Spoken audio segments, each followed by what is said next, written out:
blurry. I'm Kirsten. I'm Noah. It's spring break in Arkansas. Since Kirsten's a teacher and Noah's in grad school, we get to do whatever we want. So instead of picking beaches and the luxury of beds and bathrooms, we're picking backpacking and the great outdoors. Ozark Highlands Trail is a 270-mile trail through the northern part of Arkansas. The first section is the Boston Mountains, which is 164 miles. Our plan was to start last Thursday at the beginning of the trail and to meet Carrie and Noah here now. But work has been overwhelming. I'm trying to hire right now and have more work than people. It's just horribly challenging. Today's Sunday, and we are at mile number 35.3. We'll be leaving Kirsten and Noah at Ozone. We'll be leaving them on Thursday, and then we're continuing on until Fairview. we will be hiking until the next Sunday. It's afternoon now, and we're going to go about 6 miles today. They will go with us nearly 50 miles, and we'll go nearly 40 more after we leave them. All right, we'll see you on the trail. Here we are registering for the trail.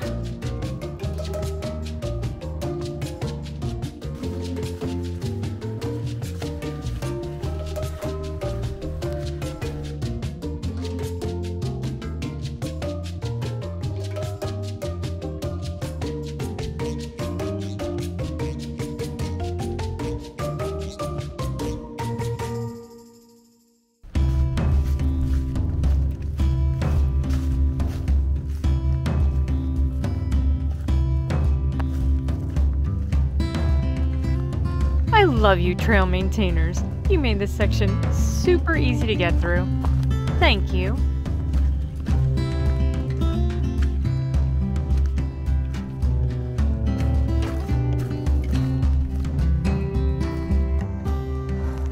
It's been such a hard week.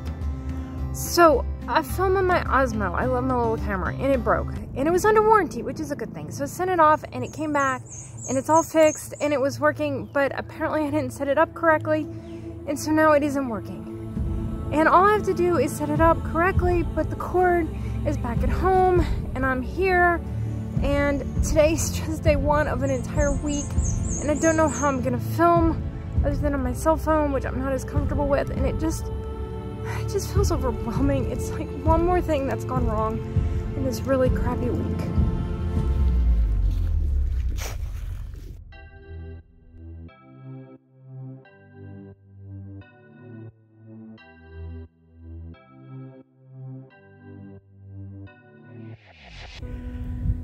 Wow. So it's really nice to be out on the trail. It's nice to just kind of be making myself stop and think. Last week was such a hard week, and sometimes weeks are just like that, I guess. It sounds silly, I guess, to people who don't have pets, but we had to put TJ to sleep last week, and that was so rough on me. He was 10 years old, so he lived a good life, but Grace is 19, so 10 doesn't seem that old in comparison. And I hadn't lost an animal in like 14 years. So losing TJ was just, it was rough.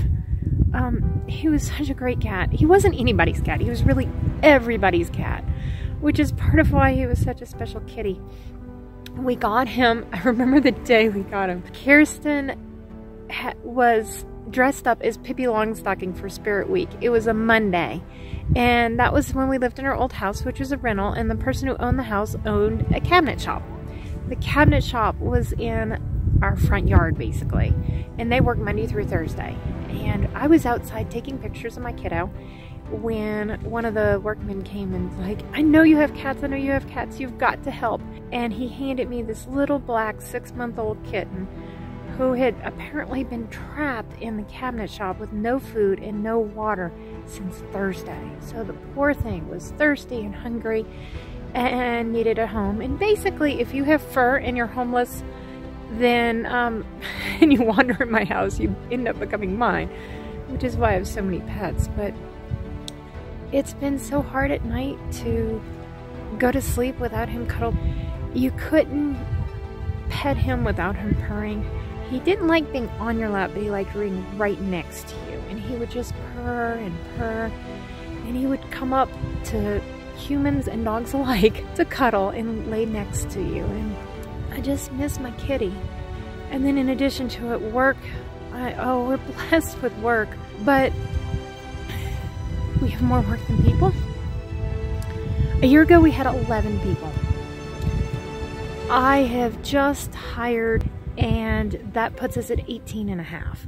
And I still have at least 3 openings. And so when you don't have enough people, work is just really hard.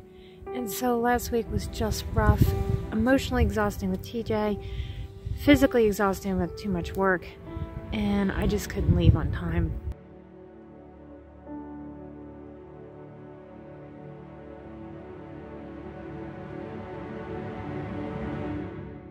I've needed, I think, today just to try to clear my head, grieve TJ.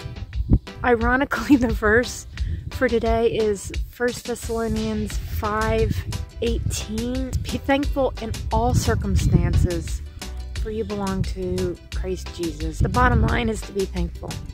And so that's what I've been meditating on today.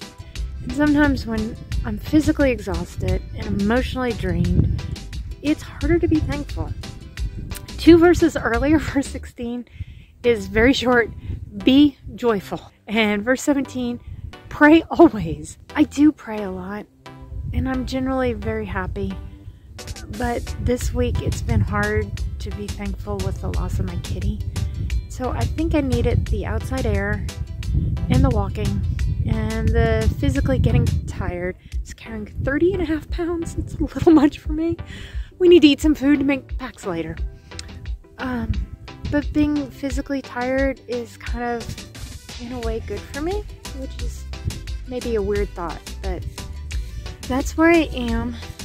We have made it to camp.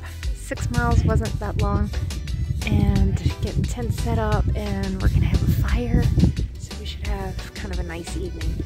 It's nice to be at camp before the sun goes down for change. So it's the night of our first night, Sunday night. It's about 8 p.m. and it's nice to be cuddled in bed. Dinner was pretty funny. Kirsten and Noah both had Kung Pao chicken, which turns out to be pretty spicy. Noah added powdered milk to it. Creative, because he's trying to make it less spicy. Kirsten's chocolate milk had way too much water, so it really was hot water with a touch of chocolate flavor. And we had the Alpine Peak 3 lasagna. Yeah, 3 cheese lasagna. We brought 2 of them. We only ate 1. I figured if we put 2 of them together, would we have 6 cheese lasagna? Is that how it works? It's that 10-minute wait while it heats and rehydrates. It's just torture because I was impatient. Hey, the crunchy parts added texture. Okay.